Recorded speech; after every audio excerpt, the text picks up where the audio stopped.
Combien de temps encore les eaux du Tarao seront-elles interdites à la baignade? 3 causes de pollution sont identifiées. L'élevage, le rejet d'eau usée et les décharges sauvages. 10 stations d'épuration seront inaugurées d'ici 2021. Les carcasses animales sont désormais récupérées. La collectivité de Corse a mis en place un schéma d'assainissement. Nous avons réhabilité des décharges sauvages qui étaient dans le lit mineur d'affluents du Taravo.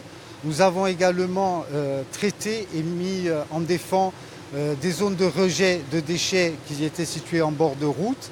On travaille également beaucoup sur le boisement des berges de manière à maintenir le fort taux auto-épurateur du cours d'eau du Taravo.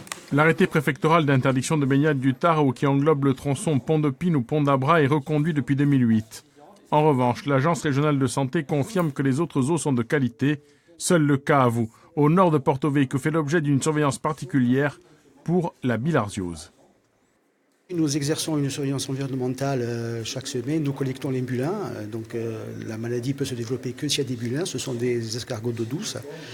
Nous envoyons ensuite ces bulins dans un laboratoire du CNRS à Perpignan. Pour le moment, les analyses réalisées au niveau de ces bulins sont négatives, donc il n'y a pas de risque particulier. La palme revient aux baignades en mer. 92,9% sont d'excellente qualité. Les dégradations éventuelles sont liées à des causes extérieures.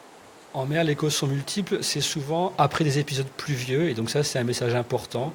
Lorsqu'il y a un fort orage, évitez de vous baigner pendant 24 à 48 heures parce que la plupart des pollutions viennent des cours d'eau, viennent des réseaux d'eau pluviale qui sont saturés, viennent aussi ponctuellement de bateaux qui peuvent évacuer leurs eaux vannes. En rivière, 47,2% des eaux de baignade sont d'excellente qualité, un taux moindre qu'en mer, essentiellement à cause de l'occupation humaine.